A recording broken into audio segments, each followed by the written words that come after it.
What up, everyone? Shark here. Got another double header for you today, level up series. So a couple of these guys we have seen before. They've been making progress, moving their way up and sending some games looking for some comments. So the first one is a lineup between TerpeneProfile from the US playing the Brits up against his Canadian opponent Strategos, who's running Wehrmacht. We're down here on road to Tunis. And yeah, let's get to it. And we're live. Here in blue, we have TerpeneProfile getting a second sapper, building his section command post. He's got as options Canadian shock, Australian defense, and heavy armor. Pretty standard loadout these days. Opposite him in red is Strategos, playing Wehrmacht. He's going for a Kettenkrad and infantry company, and he's got Mechanized, Luftwaffe, and Breakthrough. So, Luftwaffe probably the most non-meta of the choices there. Just a little ironic. Now, Terpene, he's locked in Aussies. And so we've talked a little bit about the ideal Aussie build. And usually doesn't involve building your section command post right away, just to save that manpower to get Aussies out early. But we will see. Yep, and so he's got his first Aussies on the field. Strategos using the Kettenkrad going to start to cap up the map. You see both players kind of immediately splitting to their left, which is, I think, the best way to start this map from a map control perspective. We see the first Grenadier out for Strategos. Still no decision, at least right now, on Battlegroup. So, this is another interesting choice here. The Aussies, sometimes, you know, like holding these guys in the rear can be helpful if you want to mass combat power, if you've got another one coming in, 20 seconds or so. But in this case, especially because most of these early engagements on this map are ranged engagements, I really want the sappers on the flanks, like this squad right here. Like, this is perfect. But I would swap the position of these forces. Aussies can, put down Sangar walls, sandbags, wire. So you don't necessarily need the sappers to do this. I'd rather see the sappers over here and the Aussies being a little bit more aggressive. Alright, Terpene's got enough for his second Aussie squad, and we see the first aggressive cutoff play here from Strategos. He's already got his second Gren out. And this is the way that I'm more used to seeing this map played, right? Big push through the middle, focus on the garrisons. Sappers and Pioneers throwing rocks at each other at range, not really doing a whole lot of damage. And so Terpene has that fuel captured, but now he's got to face off against these Grens. Ironically, these Grens just standing out of cover. Wow, the first model drops really fast. Aussie slide in, now a section out for Terpene. And he may be able to, yeah, push in, make sure this doesn't get, yep, he stops the cap. And now could bleed this sections quite a bit. Sappers on the retreat path. I like the thought, just doesn't close the pocket quite fast enough, but does some decent damage. Strategos being very aggressive. He's got a Gren on the other fuel point here. MG42 coming out of spawn. And the Kettenkrad got beat up probably by these sappers over here. And I like this. Nice early mine come down. It's an interesting spot for it too. You might catch a bunch of different units moving across here, but that's smart. But all this fuel disruption is almost certainly going to be frustrating. So a second squad of Aussies on the field. And now section on the retreat path, immediately gets suppressed by the MG42 and they just retreat. And I don't hate that decision. Let's just minimize the potential for bleed, the potential for damage. But you could hop the Aussies into this garrison, because what you don't want is an MG42 getting in this building. Good aggressive countercapping here by Strategos. He is now on that +10 fuel again, but Terpene, wow, his sappers are pushed up really, really far. I understand this. You just got to be careful. They're at full health, so they're probably okay. But later in the game, these overextensions can be really dangerous. MG42 in green cover and actually holding up fairly well against the Aussies. Sappers here. Yep, they just retreat. So they're going to take some damage on retreat. Hopefully not drop too many models. Now the Aussies back out. Yeah, this is exactly right. You had the sappers on the flanks capping stuff up. You got to be careful here. There's a potential for there to be mines with the Kettenkrad rolling around. Strategos going for Panzergrenadier Company. And even though Luftwaffe Company is certainly the meta, I don't hate that choice against a very infantry-heavy build from Terpene. Alright, so Terpene trying to recover that lost fuel there as Strategos recovers his on the south side, the west side of the map. Terpene, he's got the fuel for it. If, you know, obviously an early Humber as fast as you can is usually pretty powerful. When you're in a build that's this infantry heavy, you really want to consider healing. And then I'm just watching out over here. Sappers clumped up like this usually means a mine. So I just always, after I lay a mine, shift Q a move order.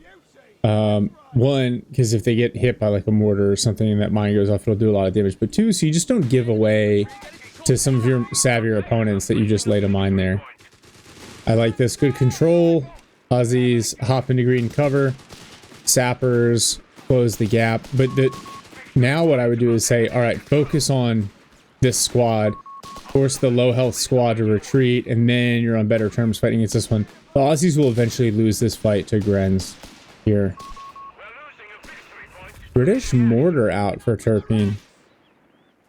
It's an interesting choice. I guess he's got the spare manpower. It is not a bad choice because of the MG42 on the field. Oh, nice. Aussie's going to jump in this garrison section. Escapes without getting suppressed. Now he's just got to find this MG42 with the mortar. Strategos with the minesweeper. So those early mines not going to catch the Kettenkrad as long as it's not overly aggressive. Oh, I like this, using the Kettenkrad now to spot for the MG42. Mortar finds it and starts to barrage.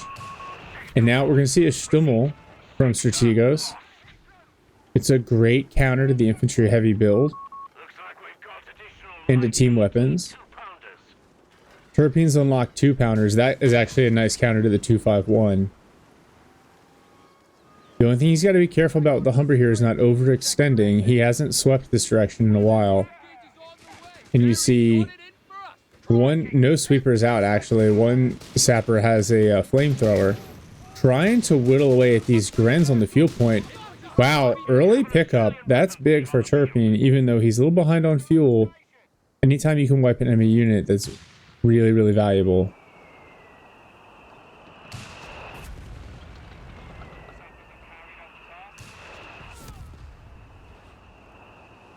Impressive. Trying to figure out how Terpene actually saw that. The placement of that MG42. Interesting.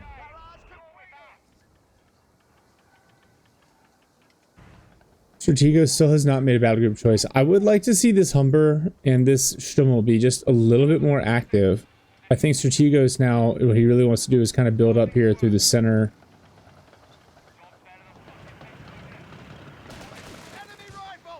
Yeah, these Aussies about to eat a couple rounds from the Stummel. Counter barrage from the mortar, but that's not really not going to threaten the Stummel all that much. So we're seeing the resources kind of even themselves out here. Terpene a little bit on the back foot. Now what he really needs healing. You're starting to see this section coming in at half health. That's potentially very dangerous. Oh, Pack 40. The Humber gets snared. Pack 40, no follow-up shot. That would have done it for sure. Aussie's cover is destroyed here, so now they're getting beat up by these Grenz in green cover. Oh, wow. Sappers pick up a Pioneer squad on the flank, but they're going to retreat very low HP. And like this 2-pounder pushed out to deal with some of these light vehicles. Grenz retreat as well. We're going to see the new P Grenz from Strategos. Pretty hardy unit now with a slightly better close range DPS. So there are a couple of different options here. for Turpey. If he wants to keep playing into the infantry play, I would make sure he gets a med tent, infantry training to help his infantry scale. Especially when you see Pack 40, you know you're going to be up against some team weapons, right? So having a section with a Bren, having Aussies to kind of push those team weapons away can be really helpful. Where's that MG42? MG42 just coming out of base. So it looks like Strategos went for the in-base healing rather than the bunker. Terpene teching for bishops. That's an interesting approach. You know, 1v1 to try to challenge the team weapons in the center. It's not a bad idea. We just have to see how it plays out here. He's already got the mortar. That's a lot of indirect for a 1v1. Those sappers, yeah, they get suppressed and immediately retreat. Aussies on the flank, but they're still Vet 0 running into Vet 0 Panzer Grenadiers, and that's not going to work out in their favor. Now, the Humber is a great counter to the Panzer Grenadiers, but with all these Gren squads rolling around and that Pack 40, the Humber has to be careful to not get snared and knocked out. I'd love to see these Aussies just move up into green cover a little bit more. Humber kiting on the flank here, and actually the sappers can close. Oh, Pack 40 shot comes off. Humber backs out just in time. Nice wide-ranging engagement here. Section with the Bren at kind of long range against this P-Gren's actually doing okay. Now the Stummel comes to add its I don't know what caliber that is. This little mini howitzer, mini mortar round. Forces away the section, but the P-Gren's also forced to retreat. There's some potential for those Grens to kind of move over here and merge to keep the P-Gren's on the field. Where's that? 2-pounder's a little bit out of position. He has found that MG42. Oh, the sappers, they're just going to bleed like crazy. Don't get in the building. Oof. Oh no, but the Stummel doesn't follow up. Does MG42? It doesn't, so the sapper's going to get away. Oh, and I was wrong. Strategos just now did in-base healing. It looks like he had used the Gren Vet 1 medkit. And now a Vickers from Terpene. That's an interesting choice, mainly because I felt like he had the infantry game under control, especially with the Humber. Oh, Terpene's got over repair unlocked. I'm always tempted with that to go for like a second Humber, over repair them so they can kind of tank one of those Pack 40 shots and then just gonna go nuts. Especially on a nice wide map like this where you can get on the flanks with them. Strategos floating a ton of fuel. Still has not made a choice of Battlegroup. Could easily go tier 4 here and start to apply pressure with a Panzer IV. Yeah, the Vickers is going to run away. That's smart. Alright, med tent is up for Terpene, so yeah, his unit's coming back out closer to full health. And with the exception of the Panzer Grenadiers, his infantry should win all these infantry engagements, so he can be more aggressive with that 2-pounder hunting for the Stummel, I think.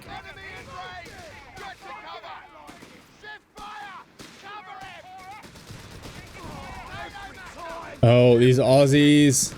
That's a big hit from the grenade. And the section backs away from the bundle grenade, which is smart. The Humber needs to exploit this. That 2-man Gren squad can't really fight that. Sappers forced away in the center by a well-placed grenade. Bishop on the way.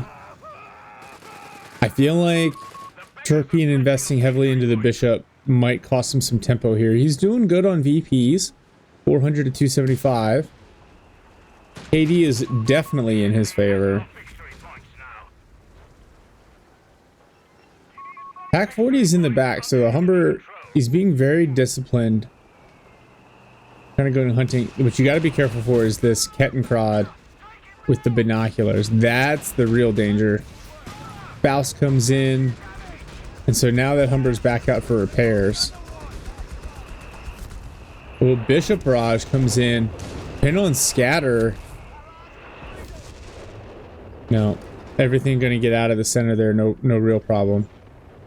Aussies not capping this VP, instead going for this fuel point just as Pioneers find the mine over here on this +10 fuel. Yeah, and this is kind of the problem. That Vickers, you know, showing up late to the game against vetted Ver infantry,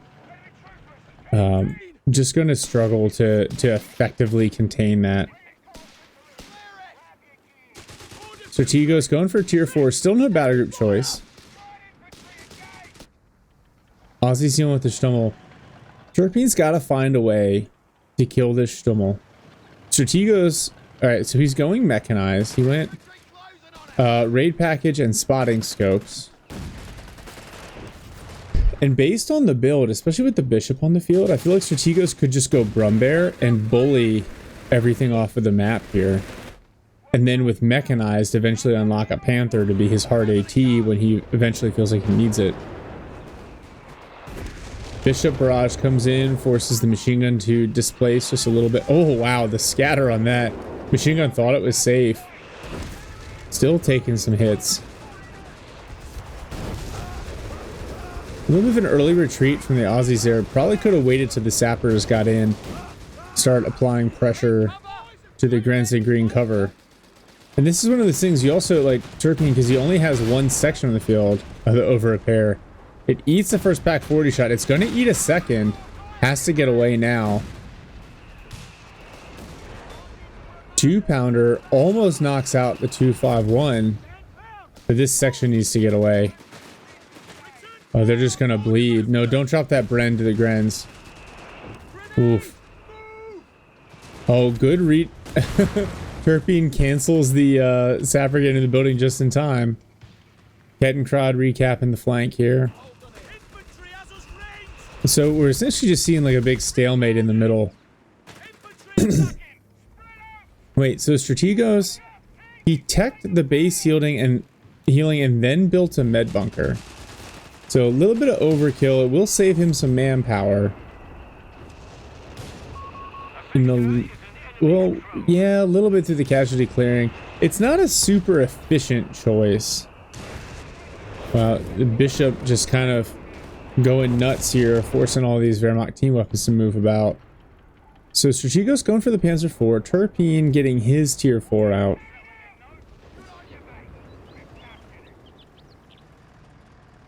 Now, Panzer Grenadier is going to escort these Grens on a push on the fuel in the victory point here. I like this. What I would do, instead of having the Aussies grab this +16, I'd throw them in the screen cover here. Use him in support. Maybe bring that 2-pounder over to this side, because you know the response is going to be the Stummel. Mine immediately knocked out by a Stummel.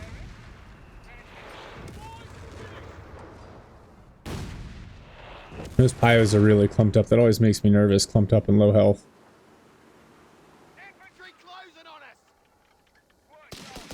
Yeah, I don't know if I'd go with the Panzer IV here. I feel like you don't necessarily need the anti-vehicle just yet. You've got your Pack 40. I'd rather have either the Stug D fall in with the Stosstroopin. Sappers laying mines while suppressed.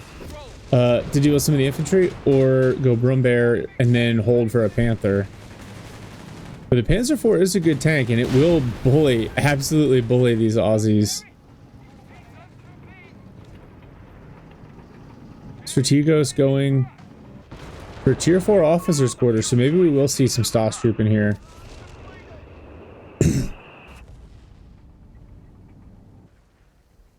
Decent fuel harassment by both players. These Panzergens are pushed way up into the middle. And what I was saying, oh, Kettenkrad finds that mine. That's a big pickup. Kettenkrad to scout for the Pack 40 and the MG42 is very, very powerful. Alright. Grenade comes in. Nice dodge from Turpine. Right back into green cover. Smart. Now Strategos going for tier 2. I feel like there's just a little bit of... what's the word I'm looking for? He's just not sure how he wants to play this. And there's nothing wrong with tier 2, but it's late and it's a fuel heavy investment, and you're squandering the early fuel advantage that you built up. Now foot guards out from Terpene, and look at this pumped up infantry here in the center. Oh, foot guards. Oh, they're gonna dodge the bundle. 2-pounder starts to whittle away at the Panzer IV. All this infantry DPS coming up behind it. Actually, these Panzer guns could be in trouble if they're not careful. A couple of Aussie snipe shots. But actually, Strategos, he's going to take control of the center position, threaten the cutoff there. Yeah, this is where I think, you know, Terpene, maybe, especially with, it's an infantry heavy build. Matilda, interesting choice. And now a 2-2-1 for Strategos. I wonder if he just wants the map pack. That's a lot of fuel and resources to invest in a recce capability. Alright, so Matilda on the field. For Terpene, I think he definitely benefit from infantry training at this point. Oh, sappers catch pioneers out of position. If the pioneers aren't careful, they could go down here. But it doesn't look like the sappers are... There we go. It's a little bit of a chase. Matilda's going to go support the sappers. Infantry pushing up in the center. MG's going to face off against each other. The bishop's coming in on the Grens. I'd rather see the bishop get used on the Pack 40. Oh, wow. The Vickers barely gets away. No, they get gunned down by the Grens at max range. Oh, Stummel takes some damage. Grens think about a Faust, but it wouldn't accomplish what they need it to. E4 eating bazookas from the foot guards. 2-pounders rotating over. Oh, bounces. The rear armor bounces a 2-pounder shot. Foot guards eventually forced away by the Grens. Now the 2-pounder Vet 1 has the stun ability. That did not get changed in the latest patch. That could be very effective against something like a P4.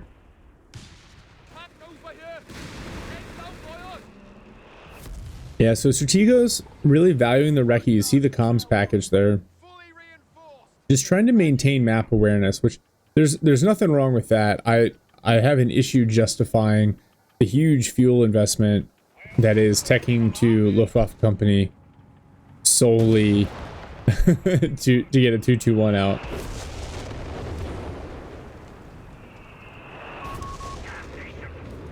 Now he has closed the gap a little bit in terms of KD and in VPs, but still those resources that you could have armored skirts on your P4. You could have a second P4 by now, which I think would be worth more than the 2-2-1 recce ability. At the very least, you know where some of those infantry team weapons are. Oh, was the Humber refit, or did it get killed somewhere? I just remember looking up and it wasn't there. It must have been refit. Nice use of the MG42 to suppress the foot guards coming in. They're going to throw a gammon bomb.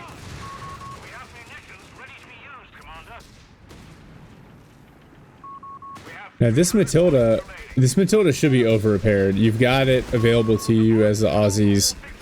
It just makes it that much harder to kill, that much tankier. God, he's got enough fuel for a second. Wide-ranging engagements here, and this impressive. Both players seemingly managing it just fine. That's normally where you can catch people out of position. This is the only problem with the Matilda, though, is like it's really not designed to be this crawl across the map type unit. Instead, you'd rather kind of hold it up in the center, be somewhere where it can just kind of take the interior lines approach. It's so slow to move. Wow, this Pioneer squad might get away. Missed opportunity there for Terpene to chase. But there's a lot going on kind of across the map here. Oh. And this Stummel still refusing to go down to the 2-pounder. Now Strategos taking support elements. So that feels Whirlwinds and Martyrs. I mean, I like Martyrs to deal with the Matilda, because you've got Panthers available from the battle group.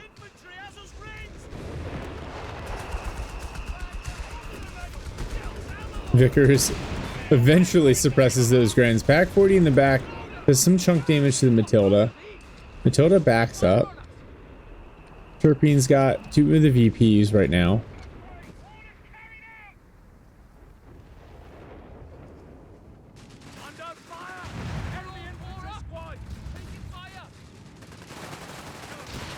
I wonder if we're going to see yet another Matilda, or if we're going to see tech for grants from Terpene. Now, some of these grenades, especially the grenades from the Grenadiers, they don't have a crazy damage radius, so you can be a little bit more reserved in your reaction. Oh, these foot cars, yeah, they need to get away. You don't always need to retreat immediately when you see the grenade. Sometimes you can just do a little dodge, but I understand if you get kind of caught out of position, it's easier to just hit the retreat button. The problem is some of these players will anticipate that with their grenade throws. All right, Terpene, what's your plan here? Strategos, what's yours? You can get a Vespa out, but I don't know if that's really the answer. There's only 1 or 2 team weapons on the field for the Brits. I feel like the answer is a second Panzer IV, because a P4 will beat up a Matilda. Earlier I would have said a Brumbear, maybe a Brumbear with another Pack 40, since you're floating a little bit of manpower. Stummel hits Vet 3. Now this is where a 2-pounder used that stun shot. Oh wow, the P4 bounces a Matilda shot. And another one, as well as a shot from the Matilda, which is actually the same gun. It's a 2-pounder gun on the Matilda. This is a little bit of a greedy repair. Those Pioneers could go down relatively quickly if they get targeted. Zooks come in on the P4, but the 2-pounder's too far away to actually help. You gotta be careful, these foot guards fighting at range like that, they're just gonna bleed, and the reinforcement cost is very, very high. Okay. Alright. So Terpene has unlocked the Archer and immediately calling one in. A second P4 coming from Strategos. I mean, the Archer's a good counter to some of this mechanized play, but it is pretty fragile, and so you got to keep it away from that Pack 40, which at least you've got the Bishop to manage that. Yeah, for Strategos, I would use some of this manpower, either Stas Troopin or an MG42 or another Pack 40. I think what I'm worried about when I face Brits late game is their ability to kind of mass armor. Wow, this Gren's just getting vaporized by the Matilda. A second Pack 40 will do a lot more to kind of chisel away at the huge health pool there. Well, MG42 backing up. The scatter from the Bishop kind of wild on that barrage. Yeah, and now Terpene, you can't forget about the over repair. It's so valuable. You bring units on the field, just your sappers got to be working full time.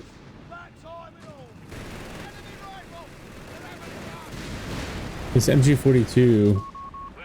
This mortar hasn't been hyper active. There we go.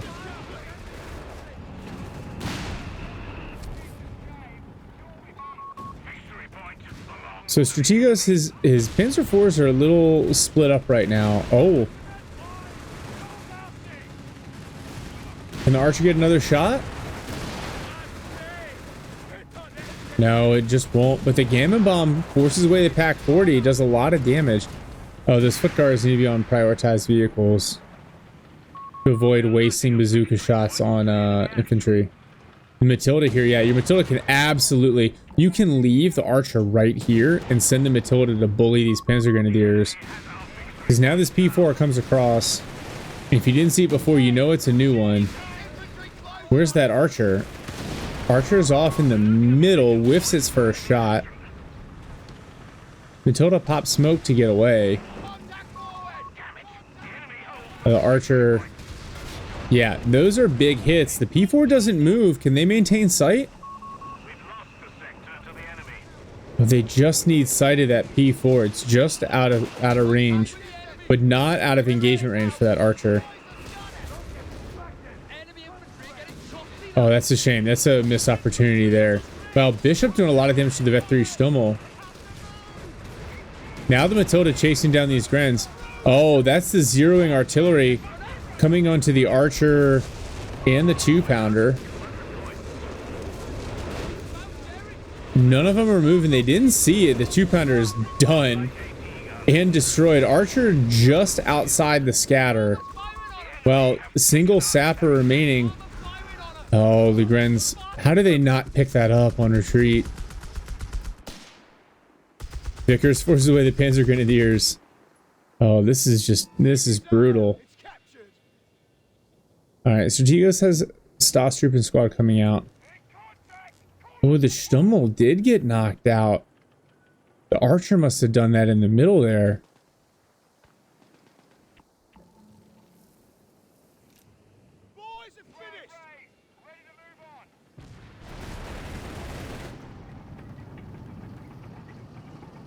I like this, keeping the two P4s kind of grouped up together.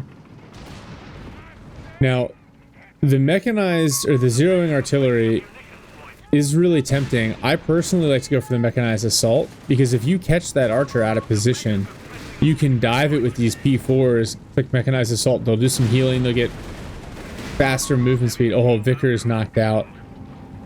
You can surround that Archer and do a lot of work really, really quickly and maybe only take one hit from it. Oh, these P4s, yeah, if they pursue the Aussies here, they could do a lot of damage. Pack 40 is recrewed. Oh, that was the Matilda. Oh, knocks out the Pioneer Squad. I thought it was the Archer at first just based on the sound. I was like, what? So it looks like Strategos going for the triple cap. The decrewed Vickers is recovered. But instead, okay, P4 is coming back in the middle here. Terpene's going to push a second Archer? Terpene, you're a madman. That is so much anti-vehicle firepower. And then Strategos ended up getting another Kettenkrad. Oh, Stas Troop and find the mortar team. They just do so much damage. Matilda finds the Stas.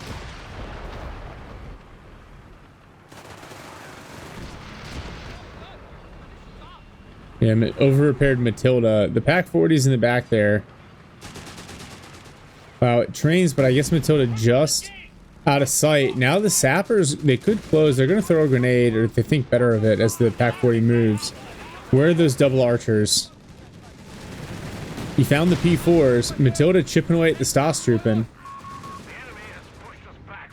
Man, that damage reduction just keeps them from getting crushed. Oh, the Sappers. Oh, Archer. If that other shot had hit, that Panzer IV would be dead. But one shot whiffs, and so it's still alive. Wow, Matilda immediately clears the Pack 40. You could use the Archers here to just knock this thing out. Aussie's running into an ambush on the flank. They are forced to retreat.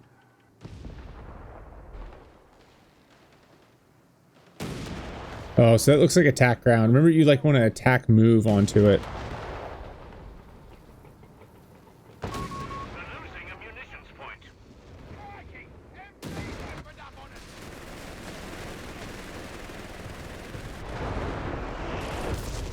Oh, Bishop barrage coming in on these Panzer Grenadiers. So that's almost one of those cases when it's just P-Grens out in the open. Just drive the Bishop up, use the Vet 1 direct fire ability, do a lot more damage, and you save your barrage. This poor Matilda is still attack grounding at the Pack 40. Maybe it'll eventually kill it. Alright, we are going to see another unit from the Luftwaffe company. It looks like a Martyr. And I think the Martyr is, you know, it's like a budget Archer. Not a bad idea at being able to kind of chip away at the Matilda. but it's not going to beat the archers, and so what you're going to need is for these P4s to get on the flank. Terpene floating quite a bit of fuel. I'd love to see armored vehicle training, infantry training. Get some performance buffs to your units.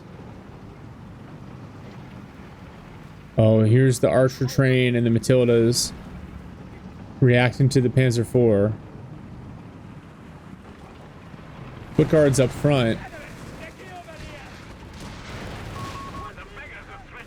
Stosstrooping at range, doing a lot of work. Oh, wow. Just, you got to maintain sight. Maintain sight on those P4s. The Panzer IVs, there we go. There's the smoke from the raid package. Oh, man. Gammon bomb coming in on the Grenadiers. They don't see it, and they're just vaporized. Maybe the foot guards go down here? No, the Vickers comes in to save them against the Stoss. There's the Martyr. Oh, big salvo from the archers. One shot misses though, and so the Martyr's still alive. Stosstrooping pinned, taking a ton of damage. Matilda pops smoke. Wow, this Stoss finally knocked out. I wonder if Strategos... Alright, slight technical difficulty, but we are back right here at the 36-minute mark. And after... I'm still getting over that Gren squad just getting vaporized by the foot guards tactical nuke here. But no, other than that Gren squad going down, Strategos not in a bad spot. And I don't think... Oh, he didn't do the light vehicle repairs because he did the spotting scopes. So I'd be tempted if I were him to use some of this... Oh, these sappers. Wow, but the archer's there to force away the P4. Fortunately, the Kettenkrad can spot. And so the archers... Wow, Terpene thinking about over pursuing with the archers. The Kettenkrad sees it. This is a very, very dangerous position for the archers to be in. They're already getting flanked here. P4, the Vet 2 P4 fully repaired. Wow. Archer whiffs his shot. P4 does not. And one archer just a sliver of health. The MG42 here. Oh, Terpene kind of clumping his units up a little bit.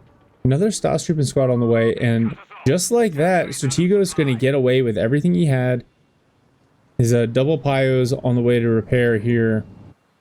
Yeah, I would consider putting a repair bunker up. He's got the manpower, he's got the munitions, and he got all these vehicles. Vet 2 foot guards force the Martyr back a little bit. Now, that foot guard's vet ability is really, really strong. Oh, foot guards. Yeah, that building's going to eat a bundle grenade. Nice dodge. And I like the placement of that grenade on the door rather than the house itself. But effectively dodged by Terpene using the opposite door, the opposite exit. Wow. Aussies knock out a Pioneer squad on the flank. So Terpene's still maintaining the VP advantage here as we get into the 39th minute of the game. This one a little bit of a slugfest. Where are those sappers? Here they are. Yeah, this is actually a dangerous spot for the archers to be in because if they get pushed, they have nowhere to go. Need to get everything repaired up and over-repaired. Terpene fully pop-capped. At the very least, repair rate in this game not based on the number of models in the squad. So the sapper's not going to repair any slower. Alright, Bishop Barrage coming in. Oh, that big first hit. Gren's just not having any luck on this victory point. And at this range, the scatter actually helping Terpene a little bit. Strategos, he is also relatively close to being pop-capped. Plenty of resources, especially fuel. Temptation is to go for a third P4. I would go with the 2 P4s in the I would go Panther here. Because you can, especially once it hits Vet 1, and he already upgraded Tier 4 officers' quarters, can really start to threaten those archers a little bit. Wow. Aussie's going to escape because the archer's in place. Kind of push away. An over-repaired, 2 over-repaired archers is nasty. Matilda needs some repairs as well.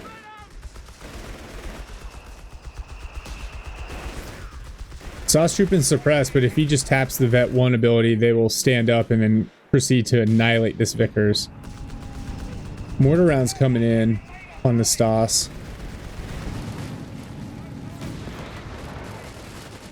Foot guards flanking the Panzerguns here, supporting the Matilda. Martyr in the middle, that's good placement right there. Especially with the Kettenkrad. Where's the Kettenkrad? Where's this little guy? Oh, he needs to move that up. The sight from the Kettenkrad makes that Martyr really, really dangerous. Especially with something like sight main gun. Move it up, sight it in. They use the Kettenkrad to spot for it. Looks like Strategos going for a little bit of a flank push here. And now getting a squad of Jaegers out is an interesting call. More Bishop barrages coming in.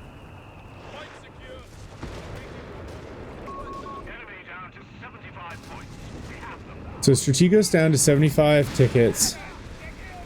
Terpene's only at 150. So this game's still very, very close. Ozzy's getting whittled away down to one model. Archer arrives to force the P4s back. I like having the second Archer on the flank. The problem now is vision. Foot guards are going to move up, get a salvo of bazookas off. This is where you really want to see that Vet 1 stun shot that they have. The Jaeger's going with the recce package, probably for the flares, I guess. Oh, one more hit. That poor Martyr knocked out by the bazookas from the foot guards. Now Gammon Bomb coming in on the Jaegers. Oh, they get vaporized as well. Foot guards putting in work. This section here gonna knock out these Pioneers. And it looks like Terpene's gonna take control here, potentially with a triple cap. That knocked Strategos down to a minute of EPs. Strategos going for another Martyr. Now he's okay, so he's unlocked the Panther production. At this point, I'd go for the call-in. You've got so many command points. The call-in is instantaneous. Cancel that Martyr. Get a Panther out there. Use the P4s to bully the infantry. Use the Panther to fight off the archers.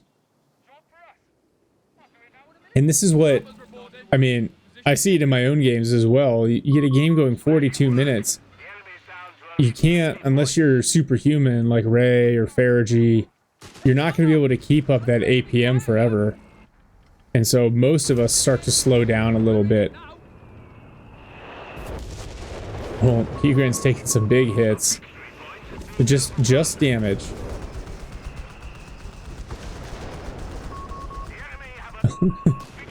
Saucetroopin finally suppressed. They just eat a marksman shot from the Aussies and still don't drop any models. Bedded up Saucetroopin are just nasty.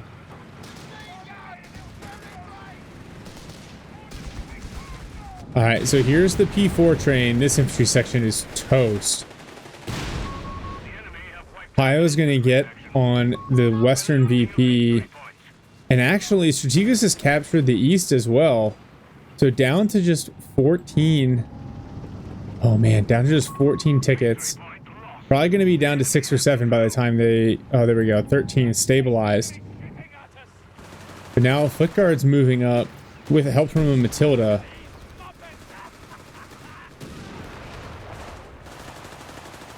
Another Gamma Bomb comes in on the Grens. They back away in time. P4 is pushing on the opposite flank. Archers come up. Martyr in position to try to help. One P4 goes down. Martyr in the back, but not going to trade out the archers. Strategos trying to get a triple cap on here as well. MG42 and Stas force away the foot guards. And actually, Terpene was not able to grab this VP. Now, zeroing already coming in on the Vickers. I don't know. Terpene doesn't see it. It starts with pretty wide spread. Now he retreats it, but that, yeah, it's gone. And the weapon's destroyed as well. Oh, the Matilda chipping away. This Vet 3 MG42 knocked out. It looks like another Matilda on the way. So both machine guns annihilated, of course, the seconds. Terpene capturing 2 of the 3 VPs at the moment. The Stas Troop here are going to hold at least one of them for Strategos. Oh, this P4. Archer's moving up to challenge. P4's rear armor exposed as well. First shot comes in, P4 backs away, but the sapper's unable to complete the capture. So we're still going to be static here at 13 VPs for Strategos. Wow, 2 triple vet archers for Terpene. I don't think I've ever seen that, even in 4v4s. Much less a 1v1. Bundle grenade comes in, and the foot guards back away. But now, Terpene looks like he's going to be able to grab up a second VP. And actually, that's going to tick down relatively quickly because, for whatever reason, Strategos didn't finish capping this point. Kettencraw's capping in the middle. Strategos down to 10 tickets.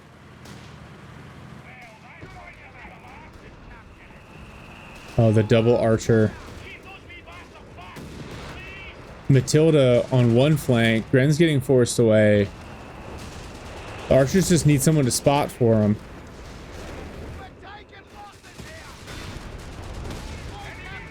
Oh, 2-2-1 smoked by an archer as the martyr forced away by the second. Terpene's going to grab the center VP. Matilda on both flanks helping protect. Now we see the Panther coming. This is the downside of the production.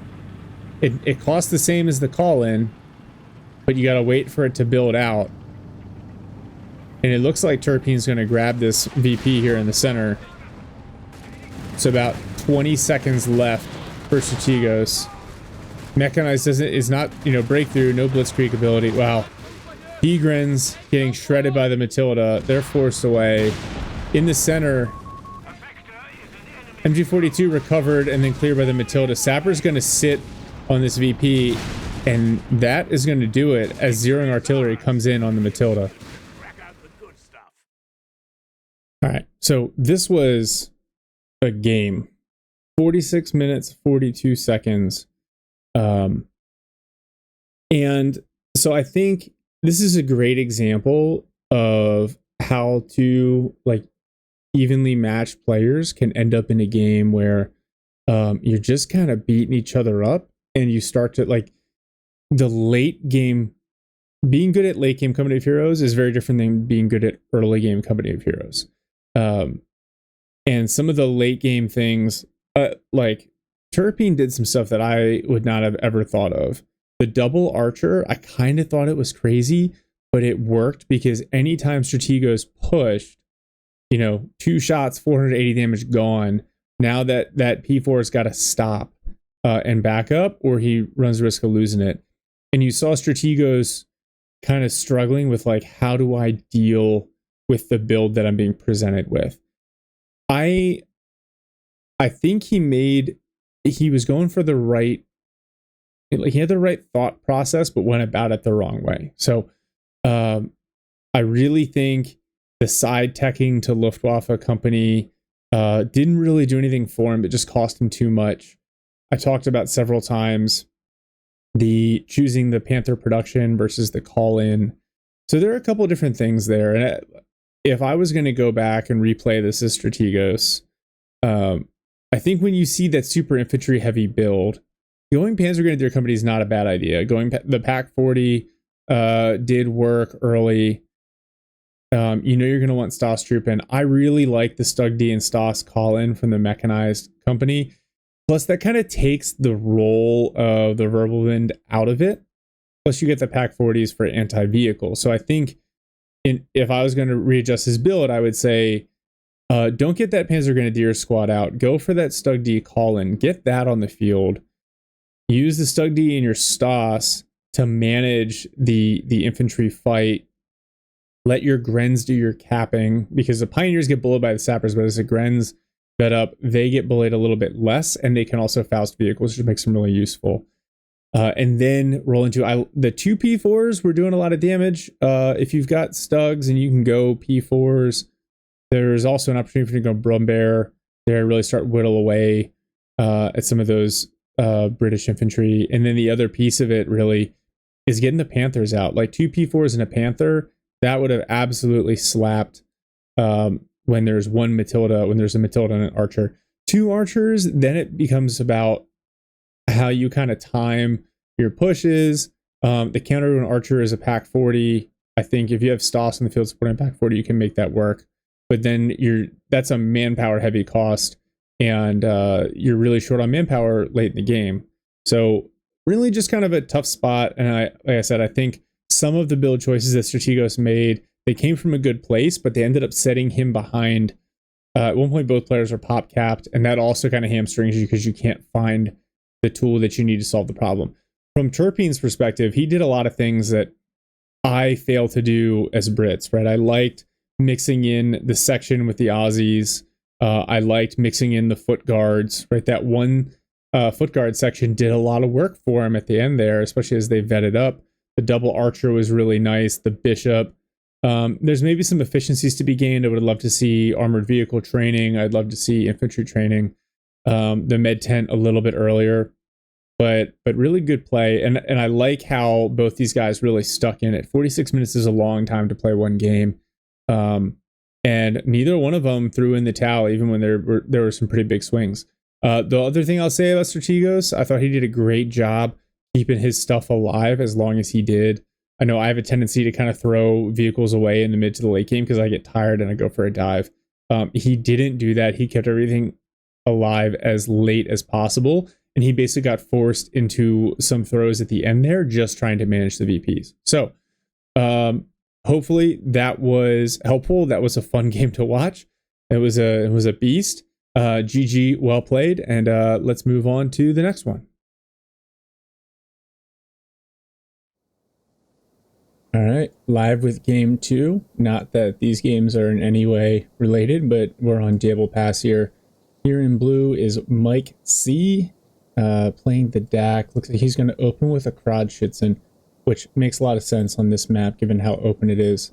Then opposite him in red, we have mal1bog, who's going triple scout, playing red USF, and a weapon support center. And looking at this map is infamous for its size as a 1v1. It's really, like, it's massive. No, that's what she said. No, it's not. So the 3 scouts, I think, is really smart from mal1bog early.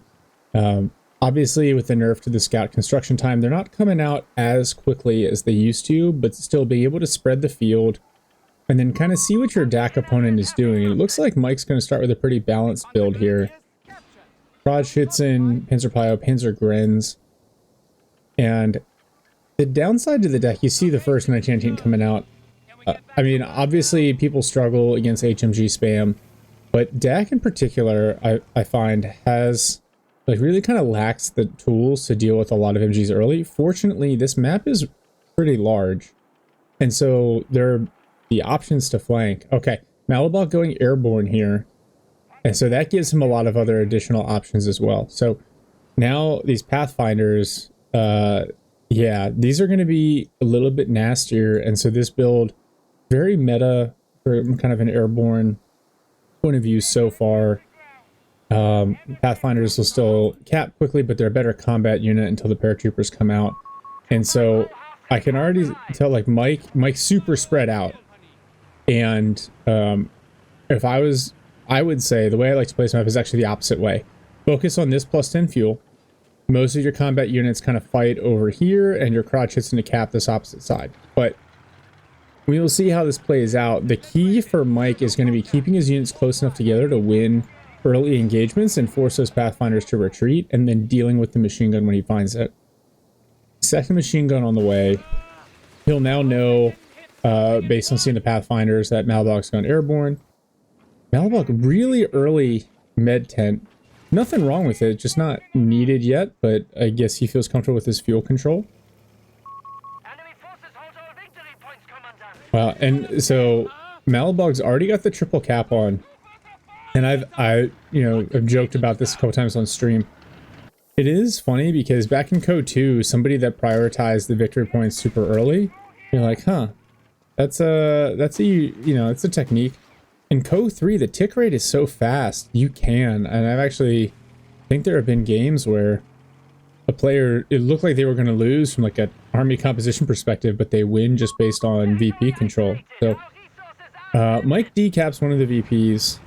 But yeah, I like this swap, getting the crowd shits in over here. This cutoff play from mal1bog's are really, really good. And the Pathfinders are excellent at kind of spreading this out. 2 machine guns. And it's like he's comfortable. He's like, yeah, okay, you can have that fuel. I'm going to set up on yours. He's not going to want to give up that fuel control. I know he's got the cutoff, but he's not also bringing a whole lot of fuel in. Now, granted, Airborne is like a techless battle group sometimes. Alright, Mike has flanked this machine gun. Now he's got assault grens out.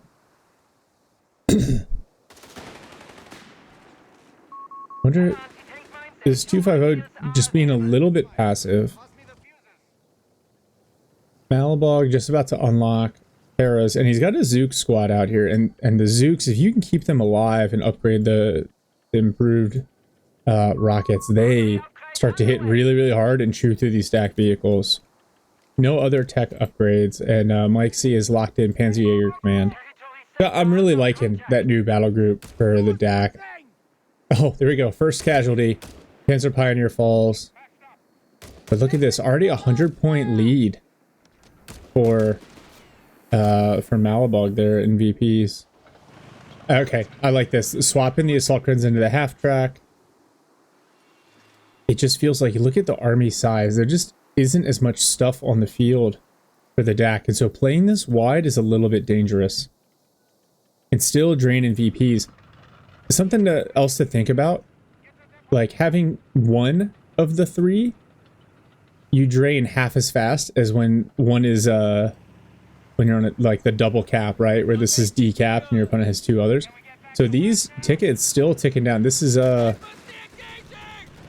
you don't want to sit on this too long, which is a mistake that I make quite a bit. All right, so you see the Zooks. If you watch any Havoc stuff, you know he likes to kind of conceal the Zook squad until he thinks he can get a kill, which I think is smart. Because now for Mike, he should be looking at this and saying, okay, if I want to play with half tracks, I need to get combat half tracks. If I want to play with 8 rods, which looks like he might, going back to Cody. Wow, that shot! That is unlucky. Crotches and knocked out. I think, you know, the vehicle survived. There we go. That's what he's up. That's what he's upgrading right now. Try to make those half tracks a bit more survivable. But the combat half tracks is nice because it helps improve your survivability against small arms. Oh, Engineers of the Minesweeper. mal1bog was ready for the Panzerjager Command. That's weird.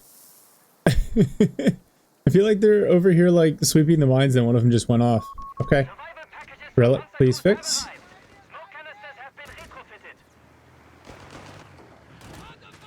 Oh, these assault grens could actually do a ton to these Pathfinders. The Panzer Pioneers need help soon because there's a lot of DPS there from 2 squads to pass on the retreat path.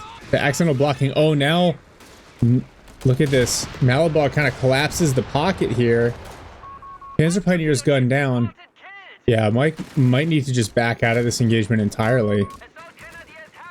At least he's able to maintain this fuel over here. 8 rod hits the field, but that 8 rod, even with vehicle survival, those bazookas can chew it up, and you need to actually wipe them. You can't afford to let them get better and see the additional health, the additional penetration and damage that they get. Yeah, plus 15 health at vet 1, plus 15 health at vet 3, plus 30% weapon penetration at vet 2. Panzergrens find that that machine gun, but now this is nice with the assault grenadiers. Now, can you run down this Zook squad? Because these Pathfinders can't do anything to you. I'd consider being hyper aggressive and trying to run down those Zook squads. Well, so Mike is going to be able to pick up this east side of the map. Para's dropped in on the cutoff here, and this, yeah, Panzergren's not going to hold up. Now we're seeing the support armor elements. So maybe Stug D's on the way. I really like the 8 rod.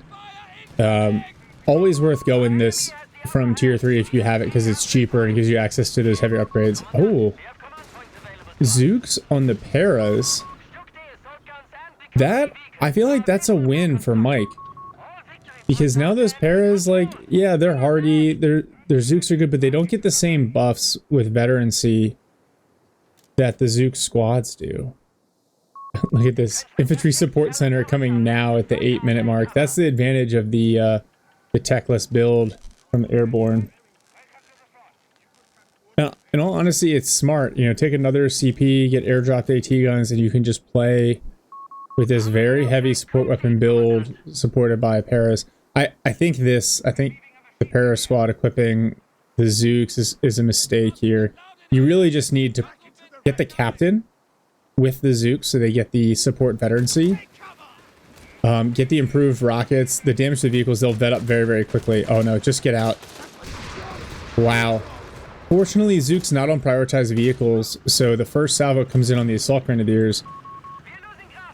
Yeah, and with this, you don't want to challenge 3 Zook squads with an 8-rod and a 250.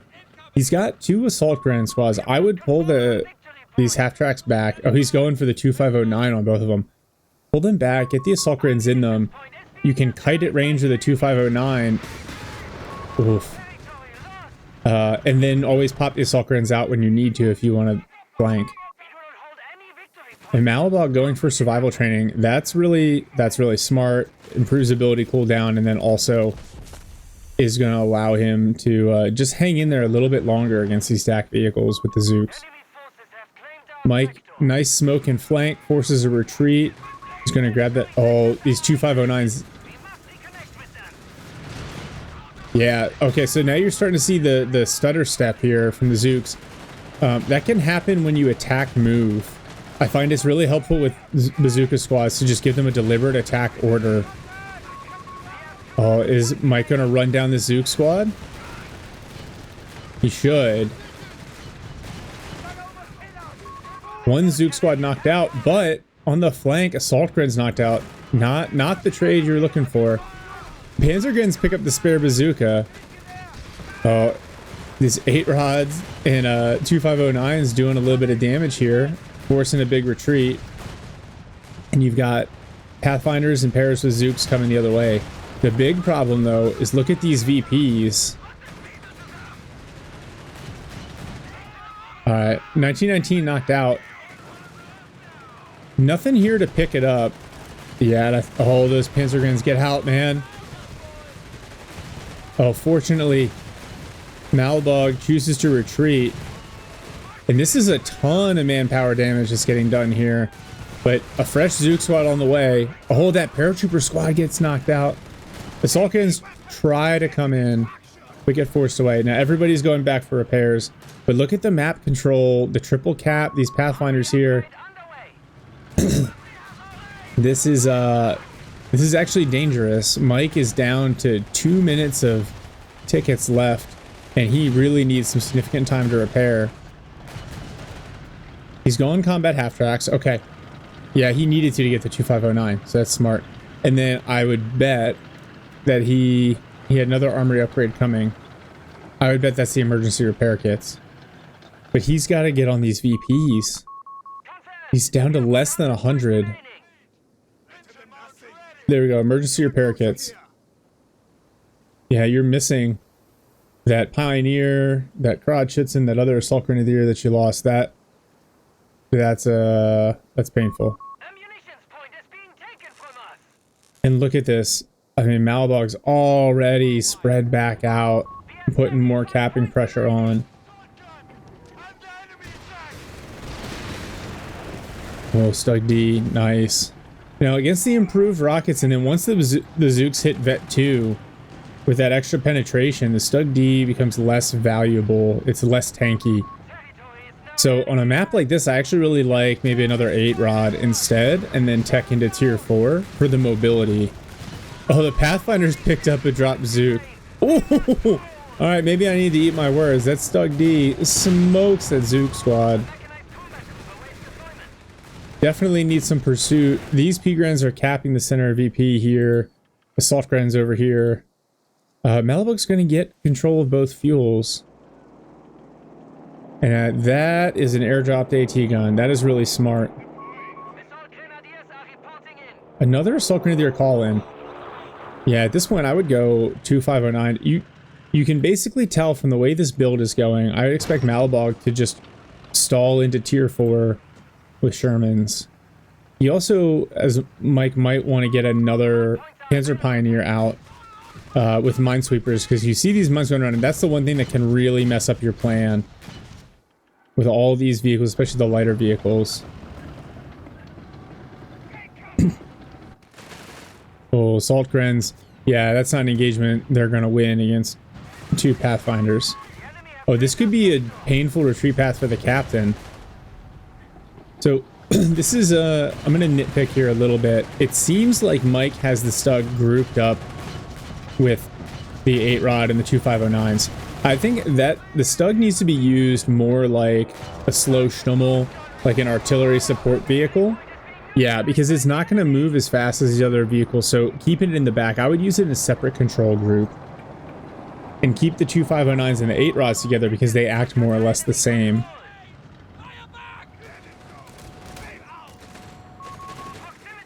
Yeah, no, but Mike's really got to focus on holding. And all of these dropped Zooks continue to get picked up. The Stug D needs to be careful. The improved rockets. The Zook squad. Oh, man. Alright, there we go. Pushed it off. Saltgren's going to be able to re-grab this point here. And it looks like another 2509 going for the flank. Yeah, this is where it gets tough. I think if you're Mike, you really got to focus on holding 2 VPs and winning your engagements. With these AT guns in the back here, this is also... Oh man, this is just going to make it so hard for those 2509s to do anything they want to do.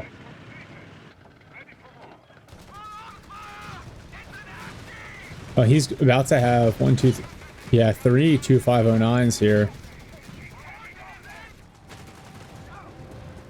You can always have the Assaultgrens ride on the Stug D to get the combat disembark bonus as well. Oh, nice flank onto the AT guns. Where's the second? Oh, it's over here.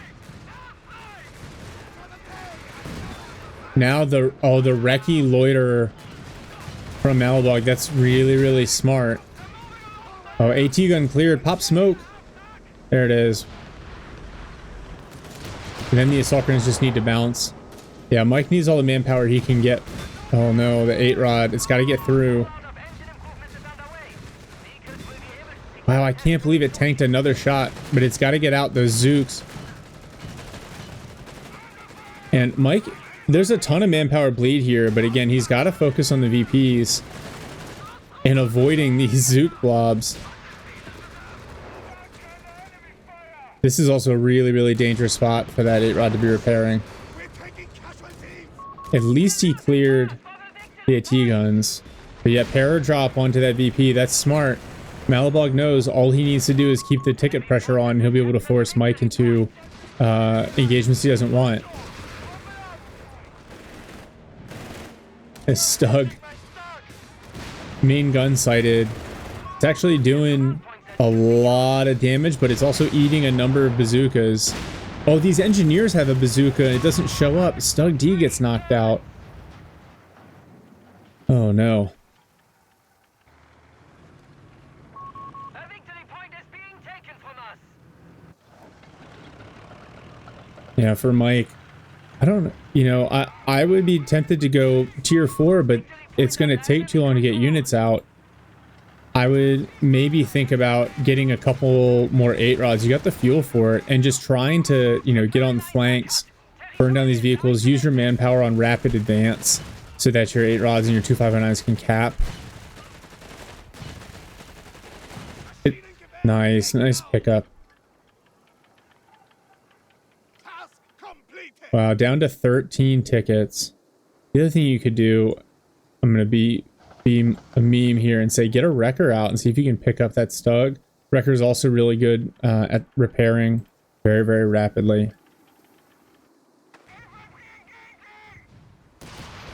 And those paras, the new squad of paras also went with Zooks. I suppose makes sense at this point. Mike is playing almost exclusively with vehicles. Although Paras would be able to really hold this VP against assault grenades like this. Oh, that's unfortunate. I thought if he just ran up to cover here, he would have been fine. Now here comes the 8-rod 2509 train. So at least... Oh, the Zooks would get run down here too. Pairs with Zooks on the flank, but that's another dead Zook squad. That's a big pickup.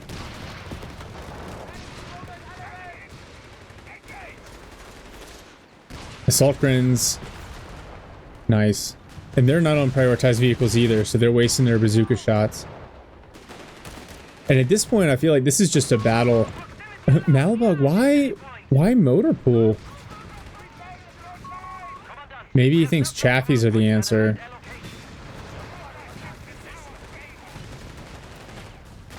.2509. Oh, he does have rapid advance. Nice. 2509 to hold this. But the Zook is going to be the very last weapon. Wow. 2509 holds it. Now Mike's got the triple cap.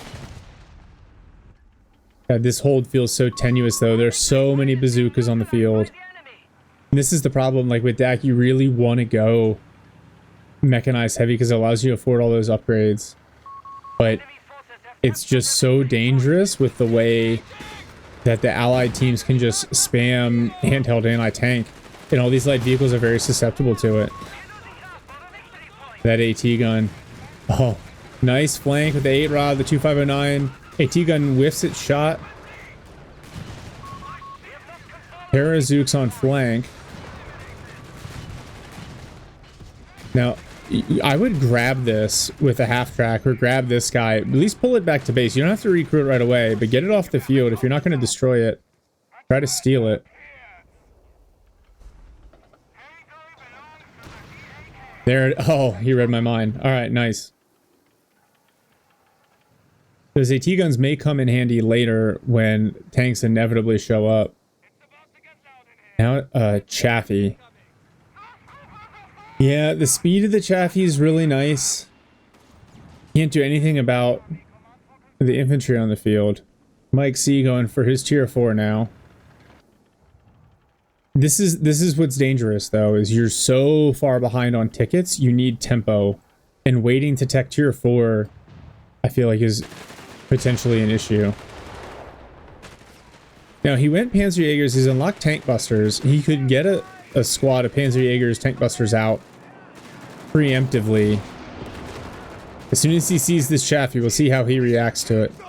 Oh, grenades come in, that MG's toast. Oh, but so are a couple of those Panzer Grenadiers. That's unfortunate. As 2509 gets pinned between the Chaffee and the Paras. Was almost certainly lost. Oh, rocket run in on the 8-rod and the other 250 that whiff. Chaffee's taking some damage, but that 8-rod is in much greater danger. And now mal1bog looks like he's going to be able to grab the center and the northeast VPs. Did we get a snare off? No, not enough munitions for a snare. Oh, but this is problematic. He's still towing this AT gun. The key to drop it is E. Oh, that satchel. No! Oh, forced to absorb all those explosives just to try to hold the VPs.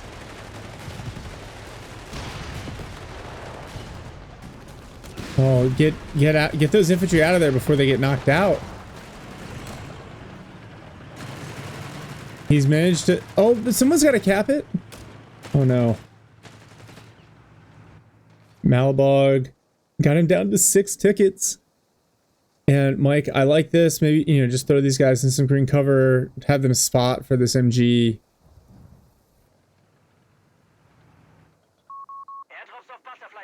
mal1bog continuing to be aggressive. This is... I mean, this Pathfinder play has been really, really good from mal1bog. Just constantly, like, very good 1v1, just harassing play constantly. The other thing, I'll nitpick a little bit here from Mike, using the half-track and the onboard medics at Vet 1, like, throw these Assault Grenadiers in the 2509. They don't shoot but then they'll heal up, and then you can always disembark them. Oh, this Chaffee is in a really bad spot. P3 shows up, whiffs its first shot, but the Chaffee's almost certainly done. There it is, knocked out. And Mike has the flank VP again, so that Chaffee pickup's nice. Hey, maybe go for the wrecker, grab you a DAK Chaffee. Oh no, 2509 hits a mine. Oh no, there's nothing here. There's just one 2509 to contest this VP cap. Nothing in the center. Mike's units are all off for repairs or heals. And this Greyhound parked here in the center. Here comes the P3. P3 could just drive up on the VP here. Another rocket run coming in to try to dissuade this 2509. It whiffs, but there's not enough time left. He needs to cap, or at least decap this VP, but I think Mike's gonna run out of tickets here. Yeah. Well, that's crazy. Look at the KD, 94 to 42. Oof. Okay, so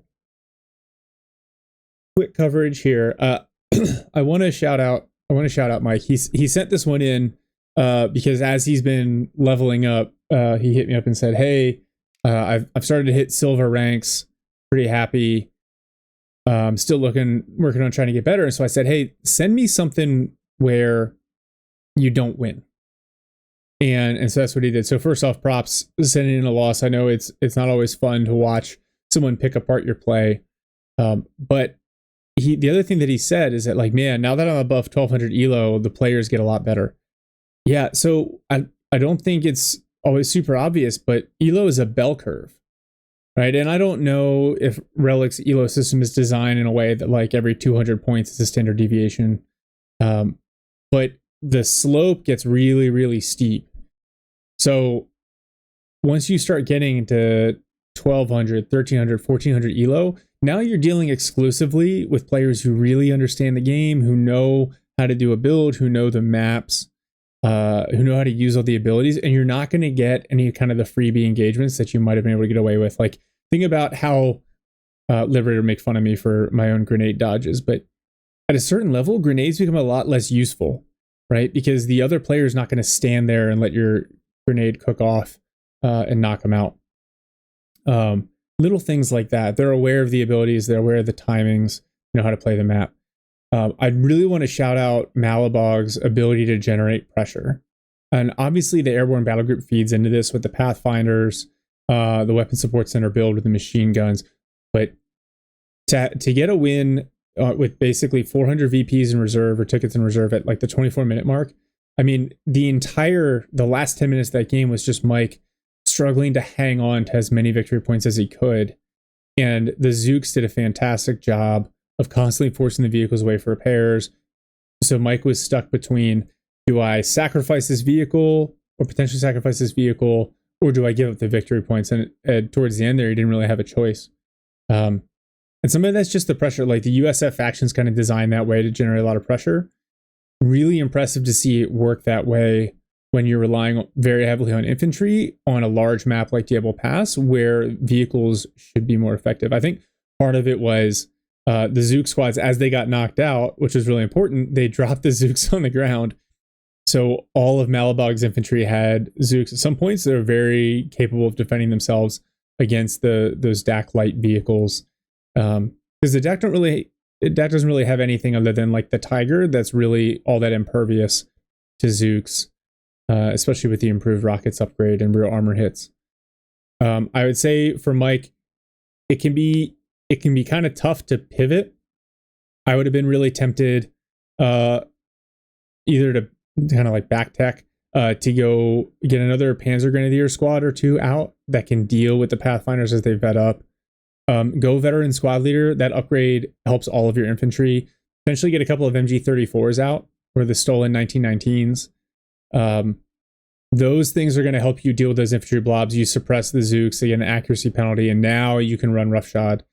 I said it a couple times during the cast. The other thing I thought might have worked is getting a couple more 8 rods out rather than that Stug D. at the very least, kind of keep them separate. Don't group your Stug D, your slow, chonky damage dealers grouped up with your super fast mobile DPS vehicles. It was a good approach. It almost worked. The other thing I would say is maybe armored support might have been a better battle group, just because you get the loiter if you need it. You get the dive bomb if you need it. You get the vehicle salvage, and you get the coax hull machine gun upgrade, which will help the DPS on your 8 rods, your Stugs, your P3s, etc. But yeah, I'd say relatively meta build from mal1bog. The only thing I do want to shout out, he went motor pool instead of tank depot. Not something I would have done, right? Because the Chaffee Greyhound are really cool against those light vehicles again. But like, what if Mike rolls out with the Tiger? Which the fuel was there. It was the everything else that was not. But that's what I would have been worried about. I probably would have gone tank depot. A Sherman really could have chonked down those 250s and the 8 rod, and that would have been kind of the end of it, I think. But GG, well played. Thanks for letting me review this one, guys. And that's going to do it for us here. And we'll see y'all in the next one.